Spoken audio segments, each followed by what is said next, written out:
NH-66 പൂർത്തിയായ റീച്ചുകളുടെ ഉദ്ഘാടനം ജനുവരിയിലുണ്ട് എന്നുള്ളതാണ്. കേന്ദ്ര ഉപരിതല ഗതാഗത വകുപ്പ് മന്ത്രി നിതിൻ ഗഡ്കരി ഉദ്ഘാടനത്തിനായി കേരളത്തിൽ എത്തും. മുഖ്യമന്ത്രി നടത്തിയ കൂടിക്കാഴ്ചയിലാണ് ഈ തീരുമാനം. റീച്ചുകളുടെ നിർമ്മാണത്തിൽ അനാസ്ഥ വരുത്തുന്ന കരാറുകാർക്കെതിരെ കർശന നടപടിയെടുക്കാനും നിർദ്ദേശമുണ്ട്. അതുമായി ബന്ധപ്പെട്ട് സംസ്ഥാന സർക്കാർ ഇക്കാര്യം ഈ പാതാ നിർമ്മാണവുമായി ബന്ധപ്പെട്ട ഘട്ടത്തിൽ തന്നെ കേന്ദ്ര സർക്കാരിൻ്റെ ശ്രദ്ധയിൽ പലതവണ കൊണ്ടുവന്നിരുന്നു. Palakkad Ernakulam greenfield highway, Thiruvananthapuram outer ring road എന്നിവയുടെ നിർമ്മാണോദ്ഘാടനവും ജനുവരിയിൽ നടക്കും. രാവിലെ 11 മണിക്ക് കേന്ദ്ര ആഭ്യന്തരമന്ത്രി അമിത്ഷായുമായുള്ള കൂടിക്കാഴ്ചയ്ക്ക് ശേഷമാണ് കേന്ദ്ര ഉപരിതല ഗതാഗത മന്ത്രി നിതിൻ ഗഡ്കരിയുമായി മുഖ്യമന്ത്രി പിണറായി വിജയൻ കൂടിക്കാഴ്ച നടത്തിയത്. നിതിൻ ഗഡ്കരിയുമായുള്ള കൂടിക്കാഴ്ചയിൽ സംസ്ഥാന പൊതുമരാമത്ത് വകുപ്പ് മന്ത്രി മുഹമ്മദ് റിയാസും പങ്കെടുത്തു.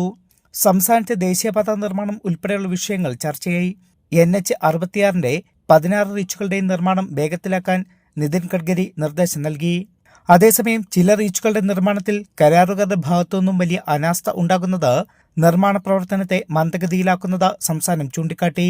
അവർക്കെതിരെ കർശന നടപടി കൈക്കൊള്ളാനും തീരുമാനമായി. പൂർത്തിയായ റീച്ചുകളുടെ ഉദ്ഘാടനത്തിനായി നിതിൻ ഗഡ്കരി ജനുവരിയിൽ കേരളത്തിലെത്തുമെന്ന് മന്ത്രി മുഹമ്മദ് റിയാസ് അറിയിച്ചു. പ്രവൃത്തി പുരോഗതി നേരിട്ട് പരിശോധിക്കാനും അദ്ദേഹം ഈ ജനുവരി മാസത്തെ ഉപയോഗപ്പെടുത്തും എന്നാണ് അറിയിച്ചിട്ടുള്ളത്. അദ്ദേഹത്തിൻ്റെ ഒരു നിലപാട് മാക്സിമം തീർക്കണമെന്നുള്ളതാണ്. പക്ഷേ എത്രയാണോ തീരുന്നത് അതിൻ്റെ ഉദ്ഘാടനം നിർവഹിക്കും. എന്നാൽ മാക്സിമം തന്നെ അതിൻ്റെ കാര്യങ്ങൾ തീർക്കണമെന്നാണ് അദ്ദേഹം എടുത്തിട്ടുള്ള നിലപാട്. പൂർത്തീകരിച്ച റീച്ചുകളുടെ ഉദ്ഘാടനം എന്തായാലും ജനുവരി മാസത്തിൽ പൂർത്തീകരിക്കും.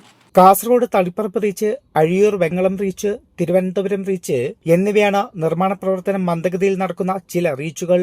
പാലക്കാട് എറണാകുളം ഗ്രീൻഫീൽഡ് ഹൈവേയുടെ നിർമ്മാണ ഉദ്ഘാടനം, തിരുവനന്തപുരം ഔട്ടർ റിംഗ് റോഡ് നിർമ്മാണ ഉദ്ഘാടനം എന്നിവയും ജനുവരിയിൽ നടക്കും. തിരുവനന്തപുരം ഔട്ടർ റിംഗ് റോഡ് നിർമ്മാണത്തിനുള്ള തടസ്സങ്ങൾ നീക്കാനും നിതിൻ ഗഡ്കരി NHAയ്ക്ക് നിർദ്ദേശം നൽകിയിട്ടുണ്ട്. കൊല്ലം ചെങ്കോട്ട ഗ്രീൻഫീൽഡ് ഹൈവേ ഉൾപ്പെടെ നിരവധി പദ്ധതികളുടെ നിർമ്മാണം തുടങ്ങാനും നിർദ്ദേശം നൽകിയിട്ടുണ്ട്. കൈരളി ന്യൂസ്, ദില്ലി.